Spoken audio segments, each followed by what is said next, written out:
পৃথিবীতে এত মানুষের ভিতরে একজনকে ভালোবাসি, তাকে না পেলে অভিযোগ তো করবই।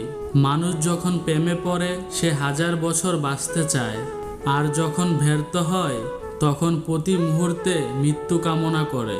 কে পাশে থাকলো আর কে থাকলো না সেসব নিয়ে ভেবো না, নিজেকে গুরুত্ব দাও। কিছু মুখ আর মুখোশকে চিনতে শিখো।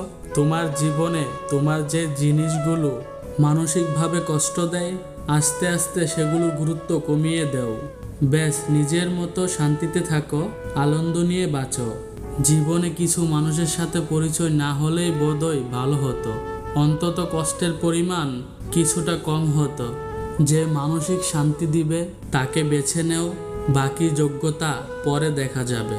যে আজ তোমাকে অবহেলা করছে, গুরুত্ব দিচ্ছে না, ধৈর্য ধরো, একদিন তোমাকেই তার সবচেয়ে বেশি প্রয়োজন হবে। প্রিয় মানুষের কথা ভাবতে ভাবতে হঠাৎ হেসে ফেলার অনুভূতিটাও সুন্দর।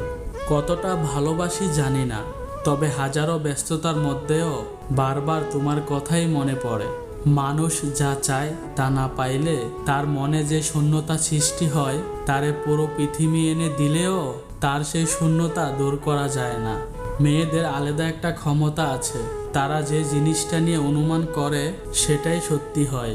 পুরুষের মন ছোট হলে সেই ঘর মেয়েরা কখনোই করে না। ধীরে ধীরে যেটা পাবে সেটা তোমার, আর হুট করে যেটা পেয়ে যাবে সেটা তোমার নয়। ভালোবাসতে শুধুই মন লাগে, কিন্তু তাকে টিকিয়ে রাখতে মনের জোর কিংবা সাহস লাগে। সে যদি জানতো তার মেসেজ না পেলে তার আগের দেওয়া মেসেজগুলো পড়ি, তাহলে হয়তো সে মেসেজ না দিয়ে থাকতে পারতো না। জীবনে যে 8টি আফসোস রাখবেন না। নাম্বার 1, নিজের চেহারা কিংবা গায়ের রঙের জন্য আফসোস রাখবেন না। এটা মাথায় রাখবেন, আপনি যেমনই দেখতে হন না কেন, আপনাকে এইভাবে রবের কাছে ভালো লেগেছে বলে তিনি আপনাকে এইভাবে তৈরি করেছে। নাম্বার 2, অর্থবিত্ত নিয়ে আফসোস রাখবেন না, বরং যা আছে তা নিয়ে সবসময় সন্তুষ্ট থাকবেন এবং কঠোর পরিশ্রম করে এগিয়ে যেতে চেষ্টা করবেন।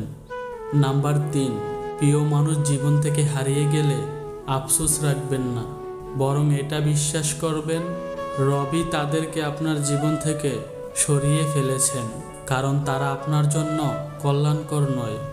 নাম্বার 4, নিজের অস্তিত্ব নিয়ে আফসোস রাখবেন না। যা আছেন, যেভাবে আছেন, যেমন আছেন সেভাবেই মেনে নেন। নিজের উপর আফসোস আপনাকে মানসিক কষ্ট দিবে। নাম্বার 5, নিজের পরিবার নিয়ে আফসোস রাখবেন না। পরিবার যেমনই হোক কৃতজ্ঞ থাকুন এটা ভেবে আপনি এতিম নন, আপনার জীবন কোনো এতিমখানায় কাটেনি।